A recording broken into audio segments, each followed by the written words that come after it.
मुख्यमंत्री नीतीश कुमार और राज्यपाल के भाषण के बीच में लगभग पहली बार मुझे मुझे जो लग रहा है होते रहता था। थोड़ा-थोड़ा हल्की-फुल्की बात होती थी, लेकिन आज एक आवाज़ जो गंभीर आवाज़ थी वो आई। आवेदन देने की व्यवस्था की गई है, यानी कि बहुत सारी ऐसी व्यवस्थाएँ हैं जिसको लेकर के नीतीश कुमार और उनकी सरकार काम कर रही है। दोनों के बीच जो बातचीत हुई है, वो बातचीत इस बात की तरफ इशारा कर रही थी कि दोनों में अभी भी कुछ तो है। में स्वयं सहायता समूहों का गठन किया गया, जिसे जीविका नाम दिया गया। ओरमा ग्रुप, जो सोचता है वो करता है। आपके अपने सपनों का आशियाना। देखिए, विधानसभा का सत्र जो है वो शुरू हो चुका है और कल से क्वेश्चनिंग आवर भी है।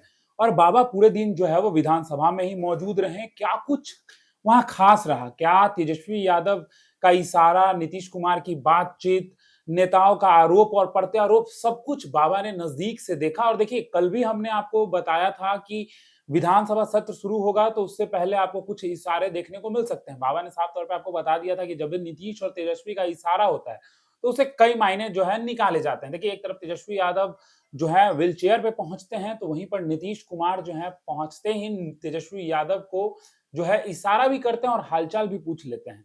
और बाबा सब कुछ अपनी आंखों से वहां देख रहे थे, निहार रहे थे। और क्या कुछ वहां खास हुआ, क्या कुछ जो है आने वाले समय में कल को देखने को मिलेगा क्वेश्चनिंग आवर में सत्ता पक्ष और विपक्ष में, सब जानेंगे इनसे। बहुत स्वागत है आपका। धन्यवाद दीप। पूरे दिन आपकी मौजूदगी बिहार में विधानसभा में रही। लगातार आप वहां से सब कुछ देख रहे थे, निहार रहे थे टकटकी नजरों से। और उसके बाद आपके पास सारे पॉइंट्स हैं। हम सबसे पहले जानेंगे, क्योंकि सबसे ज्यादा अगर चर्चा का विषय कुछ है तो आपका एक बात कि कल होगा, यानी कि कल ये बात आपने कहा था कि जैसे ही कल होगा और ये सत्र शुरू होगा, आप नीतीश और तेजस्वी को देखते रहिएगा। और मैंने देखा भी और उस पर खबर भी किया। जी। अब आप बताइए, आप तो सामने से देख रहे थे। देखिए दीपक, विशेष रूप से चूँकि आज पहला दिन था और पहला दिन राज्यपाल के अभिभाषण के बाद जो सरकार की नीतियाँ हैं, जैसा कि मैंने बताया भी था कि सरकार के द्वारा तैयार की गई जो एक डॉक्यूमेंट्री होती है, उसी को कन्वे करते हैं राज्यपाल और ये बताते हैं कि पिछले 5 सालों में या 1 साल में क्या हुआ। ये जो पूरे साल का लेखा-जोखा था, किस क्षेत्र में सरकार ने क्या किया, ये सारी बातें तो होती है। लेकिन जो आपने बात कही ना, वो बात काफ़ी इम्पोर्टेंट है, क्योंकि पहले भी इस तरह की बात मैं देख चुका हूँ और मैंने तब भी ये बात कही थी कि आँखों-आँखों में बात। आपको याद होगा, आपने कहा था कि उस पर गाना भी है।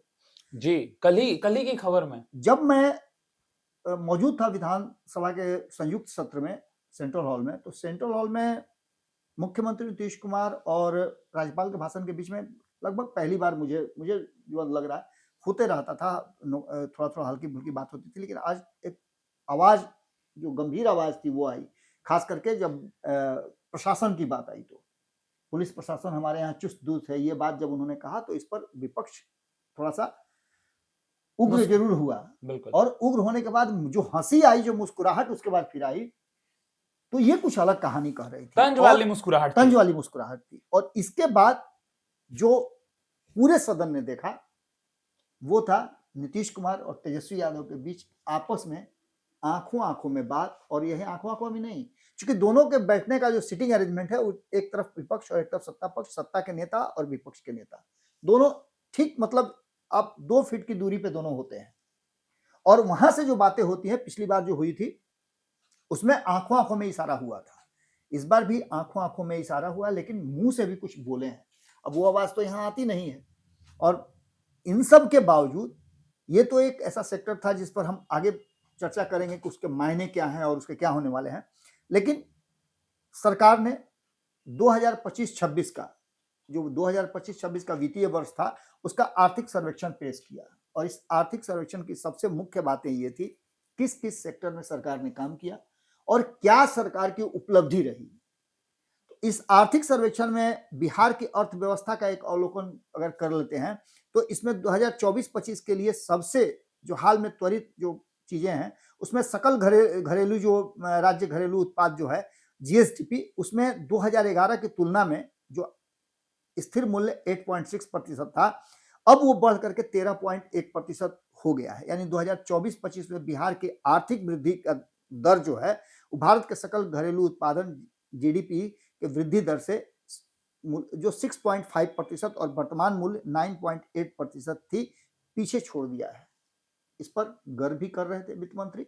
और जब वित्त मंत्री इस पर अपनी बात रख रहे थे, राज्यपाल के अभिभाषण के बाद विधानसभा में और विधान परिषद में दोनों जगह उन्होंने आर्थिक सर्वेक्षण पेश किया। उसके बाद उन्होंने एक प्रेस कॉन्फ्रेंस किया, जिस प्रेस कॉन्फ्रेंस में हम सभी पत्रकार मौजूद थे। कुछ सवालों भी हमने पूछे कि केंद्र से कितना आपका अंतर है, आपका खर्च क्या हुआ, आपकी आय क्या हुई। उस पर सारा उन्होंने कहा कि विस्तृत रिपोर्ट हम आपको दे रहे हैं, उस रिपोर्ट के आधार पर आप देख लीजिए कि क्या खर्च हुआ, कुछ बातें उन्होंने बताई भी, और किस किस चीज में, जैसे जीएसडीपी जो है 8.6% और 13.1% की मैंने जैसा कि बताया, उसकी वृद्धि दिखाई गई है।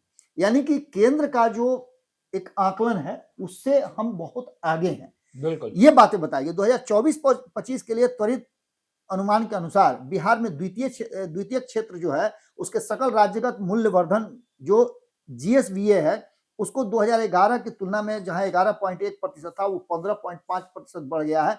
वही तृतीय क्षेत्र में 2011 और 12 की स्थिति 8.9% थी, वो बढ़कर 13.5% हो गई। जबकि प्राथमिक क्षेत्र 2011-12 में 4.1% था, जो 9.6% था। ये आंकड़े जो है वित्तीय आंकड़े हैं, इसलिए इस आंकड़े को समझने के लिए हमको और डिफाइन करना पड़ेगा। सिंपल सी बात आप समझ लिए कि 2011-12 से यदि तुलना करते हैं आप, उस समय भी नीतीश कुमार ही थे, आज भी नीतीश कुमार है। 2011-12 से तुलना करने के साथ साथ बिहार ने काफी प्रगति की है, ये कहना था। उसके बाद 2020-21 से 2024 के बीच में सकल राज्यगत मूल्यवर्धन द्वितीय क्षेत्र और तृतीय क्षेत्र, इसकी भी एक आकलन करके बताई गई है। ये पूरा का पूरा जो बजट है वो तैयार किया गया है, जिसमें इस रिपोर्ट को 14 अध्याय हैं, जिसमें से 14 अध्याय में पूरा विस्तृत विवरण दिया गया है। एक मोटी सी किताब है जो अब मैंने आपको ला करके दिया भी है। उस पर जब हम पूरा अध्ययन करेंगे और वित्तीय विशेषज्ञ से जब इस पर बात करेंगे तो और भी चीजें निकल करके सामने आएंगी। बिल्कुल, लेकिन मोटे तौर पर आप ये समझ लीजिए कि प्रति व्यक्ति सकल राज्य घरेलू उत्पाद वर्तमान मूल्य 2020-21 में जो था वो 46,412 रुपये था, उसको बढ़ करके अब 76,000 रुपये हो गया। ये सबसे बड़ी बात थी, और सरकार का जो सबसे मुख्य बात था वो यही था कि प्रति व्यक्ति आय जो है वो लगभग 30,000 के आसपास बढ़ी है। तो इसका मतलब समझ रहे हैं कि बिहार विकास की तरफ आगे बढ़ रहा है। ये इस आर्थिक सर्वेक्षण में है। इसके अलावा 2020-21 में व्यक्ति सकल घरेलू उत्पाद जो है वो 30,159 रुपए से बढ़ करके 2024-25 में 40,973 हो गया है। सरकार ने बहुत सारे सेक्टर्स में काम किया है, और इस आर्थिक सर्वेक्षण का सबसे जो अहम पहलू था, इसमें 2/3 विकास जो खर्च है सरकार के टोटल बजट का, वो विकास और कल्याणकारी योजनाओं में खर्च होता है। ये एक बहुत इंपॉर्टेंट बात थी जो बिहार के विकास की दिशा में एक बड़ा कदम माना जा सकता है। कुल मिलाकर के बिहार का आर्थिक सर्वेक्षण 2025-26 सकारात्मक, जैसा कि वित्त मंत्री ने कहा भी।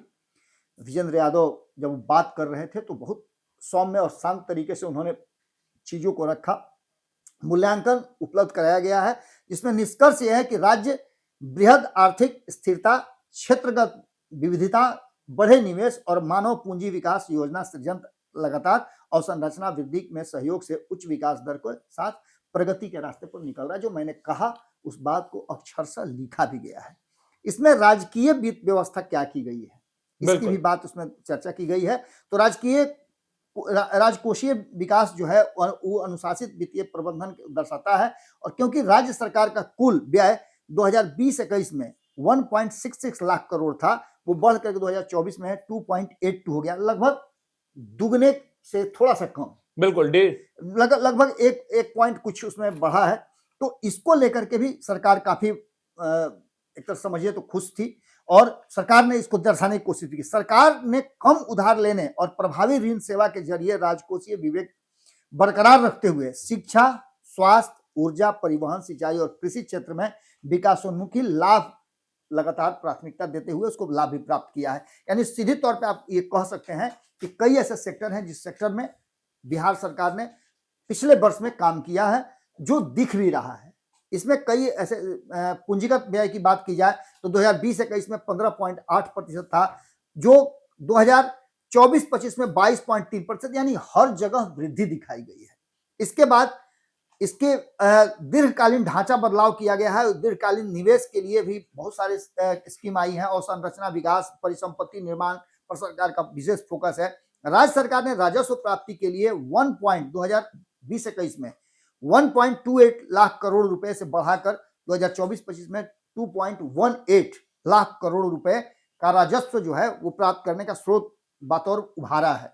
तो ये भी एक बड़ी उपलब्धि है। इसके अलावा 70% से बढ़कर 84% राजस्व में कर प्राप्ति हो गई है। बिल्कुल, आप समझ सकते हैं इसमें भी लगभग 14% की वृद्धि हुई है।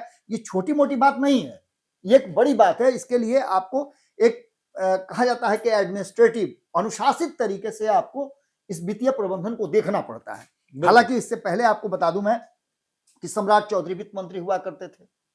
इस बार जब नई सरकार बनी तो इसमें ये वित्त विभाग जो है इधर आ गया और सम्राट चौधरी को गृह विभाग मिल गया। राज्य सरकार का कुल व्यय योजना जो है वो 2020-21 में 38.3% से बढ़कर 2024-25 में 39.9% हुआ। इसमें भी वृद्धि हुई है। प्रतिबद्ध व्यय का हिस्सा 61.7% घट करके 60.1% हो गया है। यहाँ भी सरकार की उपलब्धि दिखलाती है। विकासोन्मुख व्यय परिव्यय जो है वो 2021-22 में 1,12,122 करोड़ रुपए था, जो 2024-25 में 1,89,892 करोड़ हो गया है और विकासोन्मुखी और कल्याण संबंधी व्यय पर बड़े फोकस का संकेत देता है। यानी मैंने शुरू में जो बताया कि सरकार जो है विकास और कल्याणकारी योजनाओं पर विशेष फोकस कर रही है। 10,000 रुपया आप लोगों को याद होगा ना, वो कल्याणकारी योजना ही थी, बिल्कुल, जिसके तहत लोगों को रोजगार करके उनको नए रोजगार सृजन की बात की गई थी। कृषि के क्षेत्र में चूंकि आपको पता होगा कि हमारा जो बिहार है वो 80%, 70 से 80% कृषि पर ही निर्भर करता है। इस क्षेत्र में भी बहुत सारे काम किए गए हैं, जिसमें आपको बता दें कि फसल उत्पाद का सकल राज्यगत मूल्यवर्धन जो है 11.5% हुआ है। यानी कि इस सेक्टर में भी बेहतर काम हुए हैं और कृषि मंत्रालय और कृषि मंत्री के द्वारा अच्छा काम किया गया है, इसमें कोई दो राय नहीं है।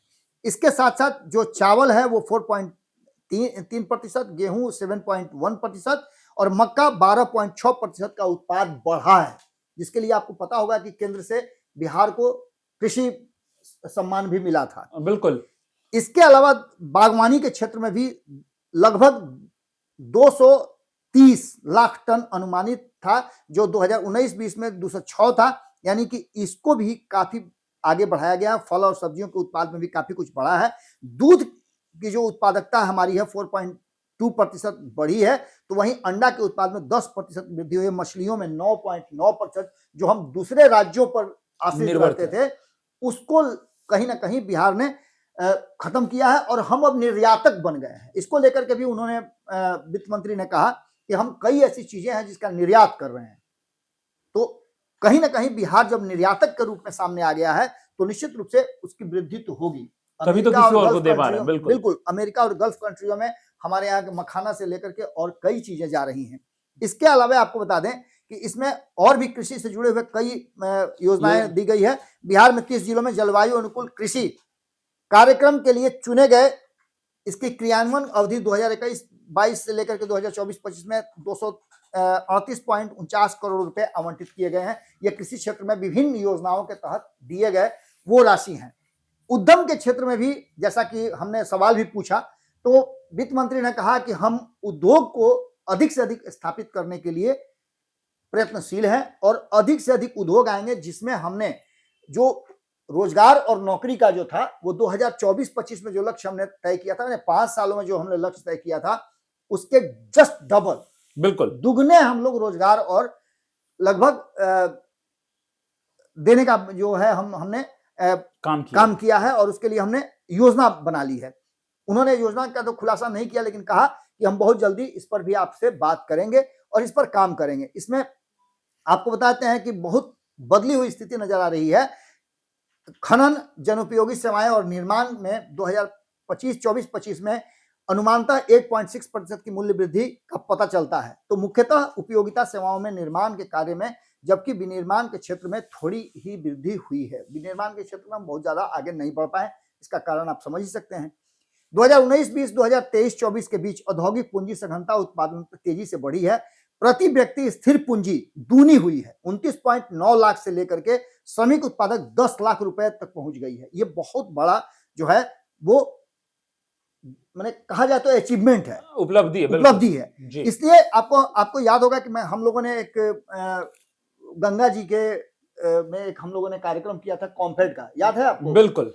उस कार्यक्रम में हमने कॉम्फेड के जो एमडी हैं उनसे बातचीत किया था और वो हमें पता था कि कॉम्फेड के माध्यम से जो एक नई स्कीम आई है उस स्कीम से बिहार में एक रोजगार का अच्छा सृजन होगा और कॉम्फेड बहुत अच्छा काम कर रहा है। उसकी भी एक चर्चा इसमें जरूर है। कॉम्फेड 2024-25 में अपनी पहली खेप अमेरिका और कनाडा को निर्यात करने में बड़ी उपलब्धि हासिल की है। इस खेप में अमेरिका के लिए 36,50,714 रुपए मूल्य का 5 मैट्रिक टन गाय का घी, 8,30,000 मूल्य का जो भेजा गया है। उसके बाद 0.5 मैट्रिक टन मखाना भेजा गया, जबकि कनाडा के लिए 8,23,669 रुपए मूल्य के 5 गुलाब जामुन भी हम लोग भेज चुके हैं। यानी कि हमारा जो प्रोडक्ट है अब वो विदेशों में जाने लगा है और विदेश में लोगों को पसंद आने लगा है। इसके अलावा निवेश के मामले में अगर बात की जाए तो मुख्यमंत्री उद्यमी योजना की बात कर लें, बिहार लघु उद्यमी योजना की बात कर लें, 2023-24 और 24-25 के बीच में आवेदन की कुल संख्या 4,64,453 थी, जो बढ़ करके 7,74,567 पहुंच गई है। यानी कि लोगों में इंटरेस्ट जगा है और सरकार ने इंटरेस्ट जगाया भी है। इसके लिए भी सरकार कई क्षेत्रों में काम कर रही है। पर्यटन के क्षेत्र के लिए स्वीकृत बजट 841.95 करोड़ रुपए था, ये 2024-25 का है, जो 2023-24 के लिए आवंटन का 2.5 गुना है। यानी 2025-26 में बढ़ करके ये 1,097.25 करोड़ हो गया है। 2024-25 में 30.3% की इसमें वृद्धि दर्शाई गई है। ये भी सेक्टर जो है पर्यटन का जो क्षेत्र है, वो पर्यटन के क्षेत्र में कहीं ना कहीं बिहार में अब पर्यटकों की संख्या बढ़ी है। उसके पीछे का कारण आप अच्छी तरह से समझ रहे हैं कि बिहार में सुशासन की सरकार कही जाती है, लोगों को ये भरोसा है कि वहां जाएंगे तो किसी तरह की कोई बात नहीं होगी। बिल्कुल। इसके बाद श्रमिक और उसके कौशल को बढ़ाने के लिए भी, रोजगार सृजन करने के लिए भी सरकार ने पहल किया है, जिसमें सर्वाधिक जो है श्रम बल के बाद बिहार में 61.2% पुरुष श्रमिक स्वनियोजित थे, जिसमें 50.3% स्वश्रम यानी खुद का काम करते थे। तो पुरुष श्रमिकों को दूसरे सबसे बड़े समूह जो अनियमित श्रमिक थे उनकी जबकि 28.5% सवैतनिक रोजगार में लगे हुए थे। अब इसको जो है इसको भी सरकार ने नोटिफाई करने का कोशिश किया है कि आखिर हमारे यहाँ किस प्रोफेशन में, किस काम में कितने श्रमिक लगे हुए हैं। इसके लिए सरकार ने बिहार में भवन एवं श्रमिक कल्याण बोर्ड का निर्माण किया है और इसके तहत जो है 2025 में वार्षिक वस्त्र सहायता योजना के तहत 802.47 करोड़ रुपए आवंटित किए गए हैं, जिसमें सितंबर 2025 में 14,68,792 श्रमिकों के बीच 734.30 करोड़ का वितरण किया गया है। आपको याद होगा कि कोरोना के बाद वस्त्र उद्योग का एक बड़ा हब जो है बिहार में स्थापित किया गया है और वो धीरे धीरे करके काफी फल फूल रहा है। ऐसे ही प्रभावित होकर के और भी लोग कर रहे हैं। बिहार लोक सेवा आयोग के गत 4.5 वर्षों में 4,94,249 पद विज्ञापित किए गए हैं, जिसमें से 4,29,015 पद को भर दिया गया है। इसके लिए विज्ञापित अवधि में विज्ञापित कुल पदों की संख्या 87% है। वर्ष 2023-24 में बिहार कर्मचारी चयन आयोग के द्वारा 11,330 पदों के लिए विज्ञापन जारी किया गया था। 4.5 वर्ष में 2021-22 और से लेकर के 2025 तक 20,499 पद विज्ञापित किए गए हैं, जिसमें 18,249 के लिए प्रत्याशियों का चयन कर लिया गया है। यानी कि 20,000 जो लोग थे उनमें से 18,000 से ज्यादा लोगों को चयनित कर लिया गया है। वर्ष 2025-26 में केंद्रीय चयन परिषद सिपाही भर्ती जो है उसमें 45,590 पद विज्ञापित किए गए थे, जिसमें 21,391 पदों के लिए नियुक्ति प्रक्रिया पूरी कर ली गई है। बिल्कुल। आपने देखा भी होगा, रिजल्ट निकला भी था। वहीं बिहार तकनीकी सेवा आयोग तकनीकी सेवाओं के लिए भर्ती प्रक्रिया संचालित करता है। 2024-25 में राज्य के विभिन्न तकनीकी सेवाओं में 8,215 प्रत्याशी चुने गए थे, जिसमें 2025-26 में ये बढ़ करके 8,673 हो गए हैं।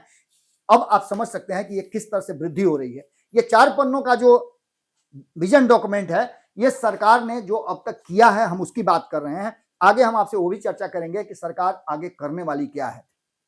अत्याधुनिक पथ संपर्क, रोड मैप आपको पता होगा कि बना है।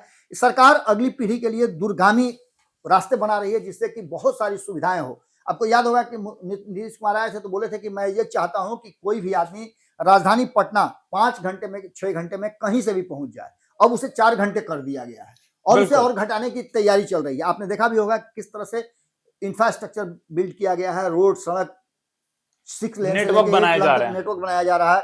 15 वर्षों में 70,560 करोड़ रुपए का निवेश करके राज्य के ग्रामीण उत्पादों को व्यय बाजार से सफलतापूर्वक जोड़ा गया है। इससे सबसे बड़ी बात यह होती है कि किसान जो अपना उत्पाद लेकर के आता है उसे पहले समस्या होती थी कि वो कैसे मंडी तक लेकर के जाए, उसके लिए भी सरकार ने व्यवस्था की है। एक तो आपने देखा होगा बहुत जगह वेंडर जोन बनाया गया है, बिल्कुल, और साथ साथ कम्युनिकेशन, सड़कें अच्छी हो जाने के कारण कहीं से भी कोई सामान ले जाकर के नियत समय पर, कुछ खराब होने वाले फल सब्जी है वो भी आपको नियत समय पर पहुंच जाते हैं। तो इसमें सरकार की उपलब्धता निश्चित रूप से बेहतर है। गत 15 वर्षों में पथ परिवहन क्षेत्र में 13.4% की उच्च वार्षिक विकास दर दर्ज की गई है।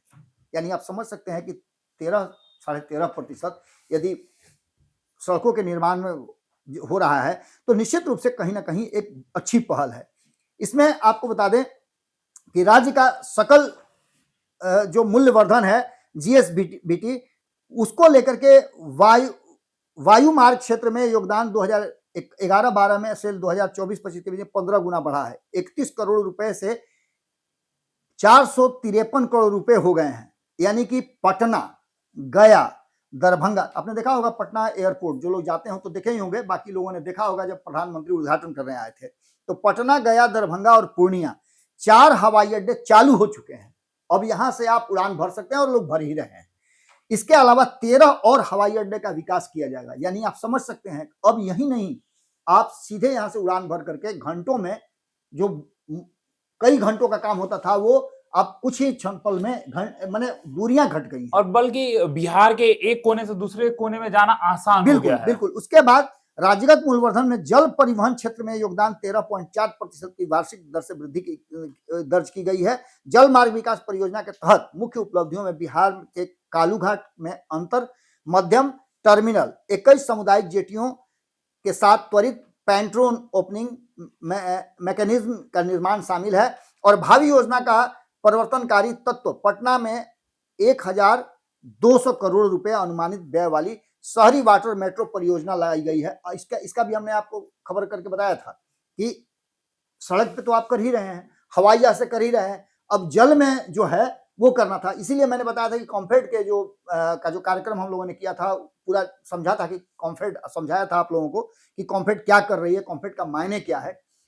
उसके लिए हमने प्रयोग किया था उसी जल मार्ग का, जहां मछली पालन से लेकर के और भी कई मखाना पालन तक जल में ही होता है वो सब चीज, इसलिए हमने आपको वहां करके दिखाया था।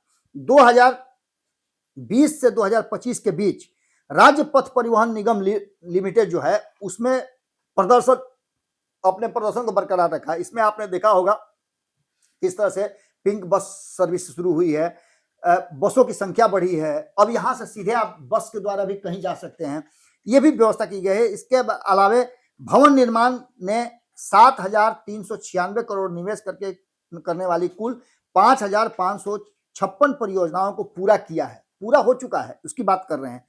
ई शासन की व्यवस्था की गई है। अब आप मोबाइल फोन के हर घर में आप देखिएगा 2 लोगों के पास कम से कम मोबाइल है, ये औसत बता रहे हैं आपको। इसके अलावा इंटरनेट की उपलब्धता, हर घर में एक व्यक्ति जरूर इंटरनेट का उपयोग करता है। ये उपलब्धियां हैं जिसको आपके विकास से जोड़ करके देख सकते हैं, आप समय के साथ आगे बढ़ सकते हैं। इन सभी चीजों को लेकर के साइबर अपराध को रोकने के लिए साइबर सेल बनाया गया है। इसके लिए आपको ऑनलाइन आवेदन देने की व्यवस्था की गई है। यानी कि बहुत सारी ऐसी व्यवस्थाएं हैं जिसको लेकर के नीतीश कुमार और उनकी सरकार काम कर रही है। इसके अलावा डायल 112, ये आपने देखा होगा जब भी आप सड़क पे निकलते होंगे तो एक बोलेरो देखते होंगे जिस पर 112 लिखा हुआ है। बिल्कुल, ये क्विक एक्शन टीम है। इस तरह के 1,833 आपात अनुक्रिया वाहन, 1556 एम्बुलेंस, 784 अग्निशमन वाहन और 61 उच्च पथ पेट्रोलिंग वाहन जुड़े हुए हैं। एकीकृत नेटवर्क सुनिश्चित करता है कि सटीक अवस्थी के रूप में संकट वाले स्थान पर आपात सेवाएं तुरंत पहुंच जाएंगी, और ये बहुत जरूरी भी था। आपको पता है कि जो अपराध की बातें हो रही हैं, हम उस पर भी बात करेंगे। और उस क्षेत्र में काफी कुछ किया गया। कंप्यूटर आपात अनुक्रमिक दल का साइबर अपराध से जुड़े हुए 7,637 मामले दर्ज हुए। इसमें 1,237 अभियुक्तों की गिरफ्तारी भी हो चुकी है। यानी कि साइबर अपराध से जुड़े हुए मामलों को भी लेकर के कहीं ना कहीं अब एक काम शुरू हो चुका है। ग्राम कचहरी जो है उसके लिए डिजिटलाइजेशन की व्यवस्था की, ई कोर्ट की व्यवस्था की गई है और त्वरित निष्पादन जो है केसों का किया जा रहा है। इसके लिए भी सरकार ने समाधान निकाला है और इसमें समाधान भू समाधान पोर्टल के महत्वपूर्ण सफलता दर्शाई गई है। आपको पता ही होगा कि विजय कुमार सिन्हा आजकल जो कर रहे हैं लगातार किसी से छुपा थोड़े है, बुला करके और वो जमीन का जो है मामला निपटा रहे हैं। इसके अलावा भूमि विवादों के समाधान में बहुत ज्यादा पहल किया गया और सरकार ने भी कोशिश किया है कि जमीन का जो है वास्तविक मालिक कौन है उसका एक डाटा तैयार कर लिया जाए और उसकी शुरुआत हो चुकी है।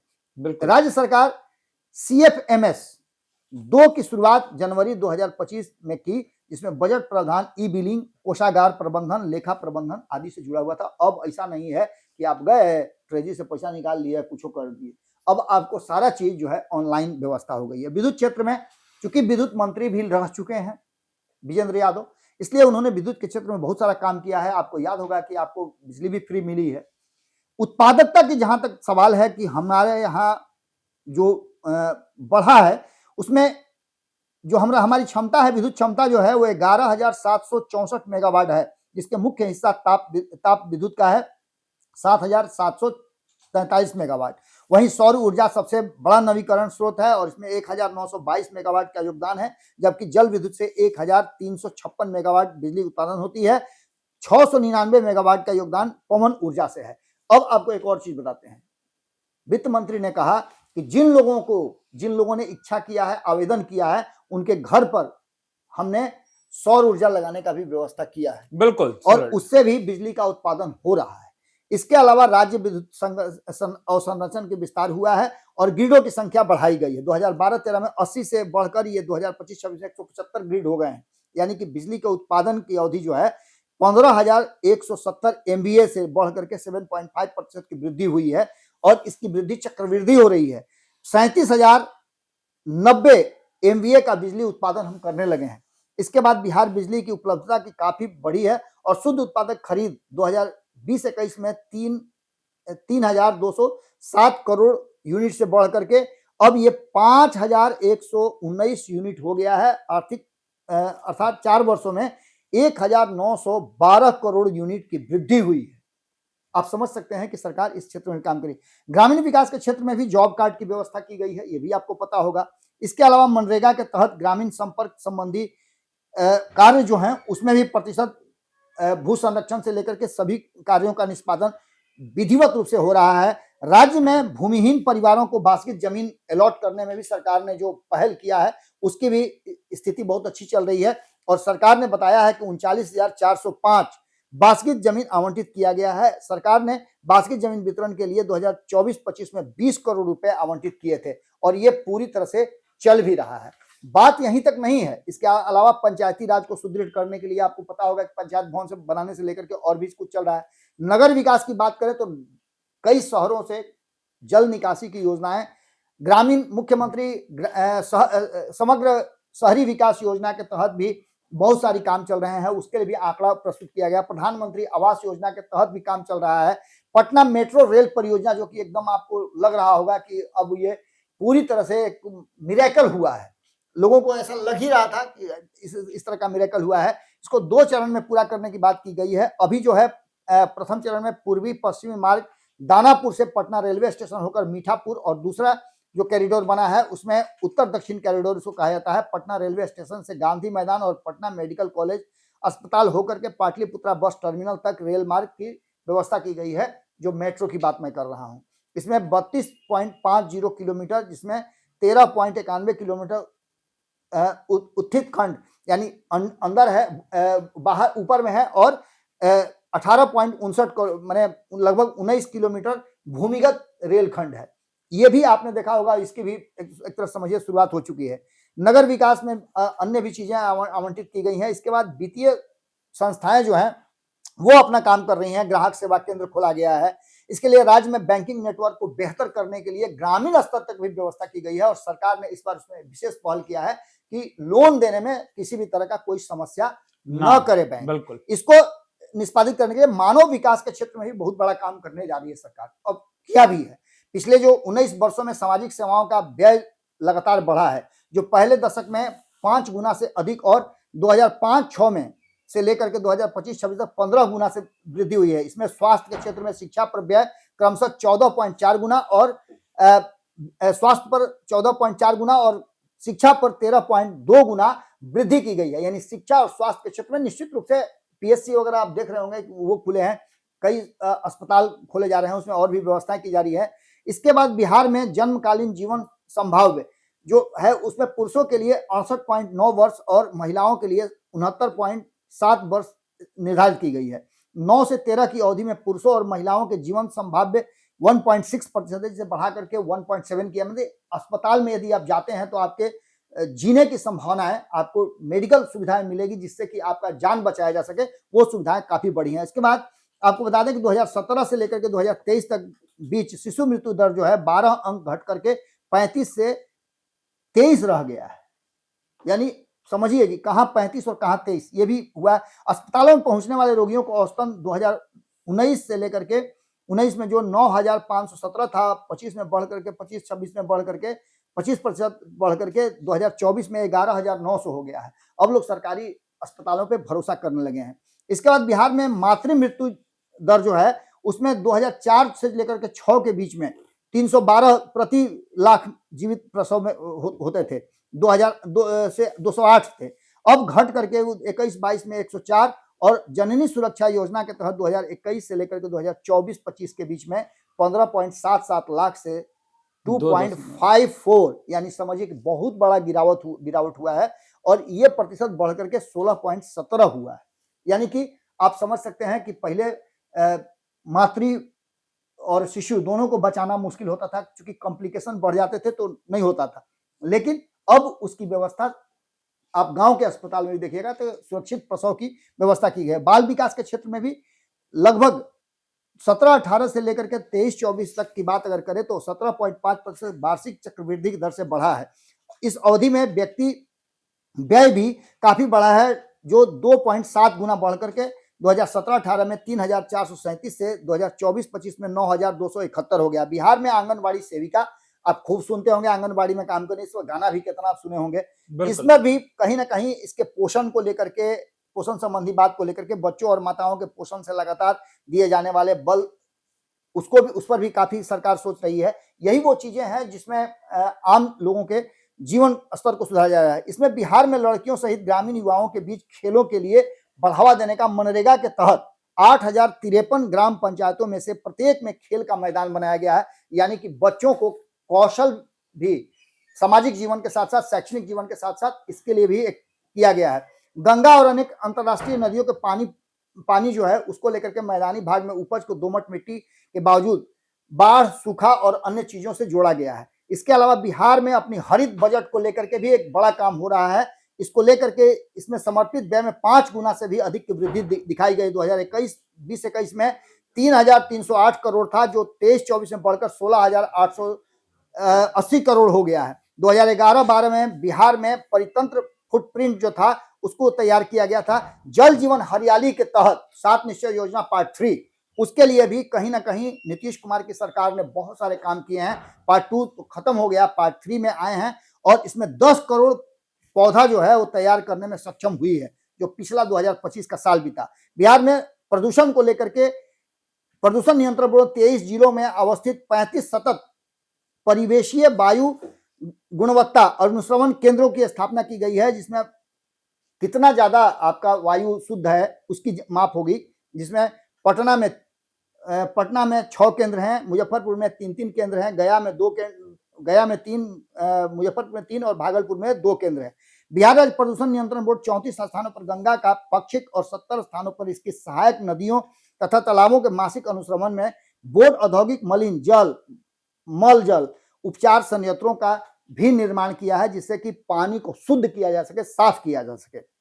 बोर्ड द्वारा 24-25 में पानी, मलिन जल और मल जल 2937 नमूने एकत्र किए हैं। क्या परिस्थिति है आपके पानी की, आपके स्वास्थ्य को लेकर के।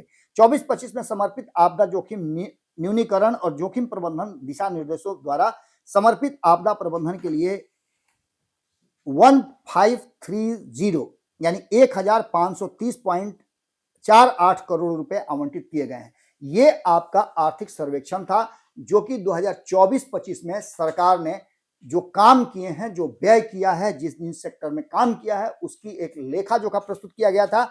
इसमें सबसे बड़ी बात यह है कि कहीं ना कहीं सरकार ने एक संकल्प के साथ काम करने का सोचा और उस पर आगे बढ़ी है। अब इसके बाद जब बजट आएगा और इस पर विस्तृत चर्चा होगी तो निश्चित रूप से सदन में पक्ष विपक्ष जब आमने सामने होंगे तो इस पर जो भी होगा निकल करके नट सेल में आएगा कि जो ये आर्थिक सर्वेक्षण पेश किया गया है और भावी बजट जो है वो दोनों में क्या डिफरेंसेस होगा, कितना का अंतर आता है, और तब हम आपको और विस्तृत जानकारी लेकिन देंगे। एक सवाल अभी भी है, जैसा कि हमने आपसे पहला सवाल किया था, लेकिन उससे पहले आपने बोला कि आज क्या कुछ अभिभाषण हुआ, क्या कुछ खास रहा आर्थिक सर्वेक्षण के बारे में, आपने तो दर्शकों को बता दिया, लेकिन नीतीश और तेजस्वी का इशारे का क्या?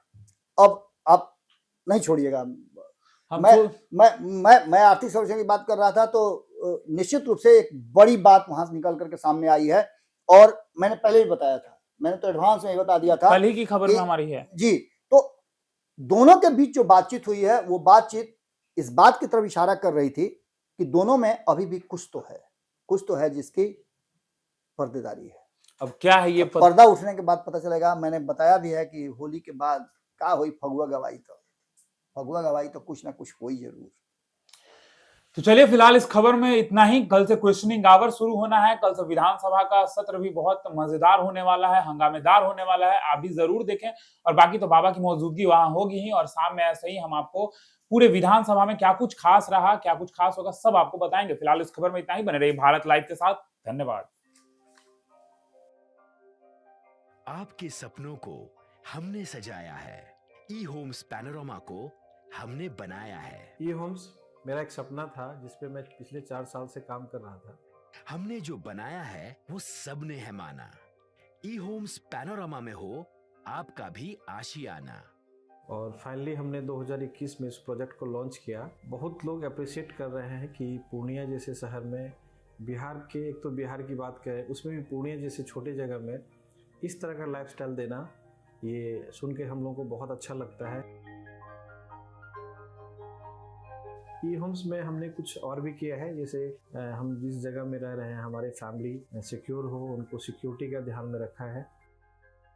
आपकी सुविधा और सुरक्षा आपके लिए खास है, ये आपका विश्वास है। इसमें आर्टिफिशियल इंटेलिजेंस का 7 लेयर सिक्योरिटी का हमने इस्तेमाल किया है। लस ग्रीन कैंपस को बनाया है। यदि हमारा बाउंड्री वाल है तो वो वर्टिकल गार्डन है।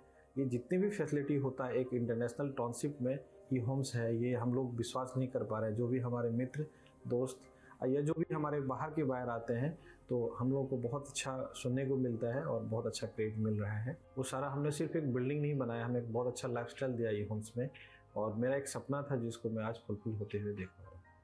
ये आपका आवास है। ई होम्स पैनोरामा में अब आपका निवास है। E homes panorama, luxurious lifestyle redefined. Panorama group, जो सोचता है वो करता है। अगर ये वीडियो पसंद आई और वह बिहार के राजनीति और बिहारियत से सरोकार रखेनी तो सब्सक्राइब बटन दबा के चैनल के सब्सक्राइब कर ली। ओजे एगो घंटी बा, ओकरा बटन दबा देला से कुल सटीक और मारक खबर रुआ मुफ्त में मिल जाई। अगर रुआ पत्रकारिता के हमनी के नया प्रयोग में सहयोग कर चाहतानी तो ज्वाइन बटन दबा दी। पेटीएम नंबर नोट कर ली 9386 816 700।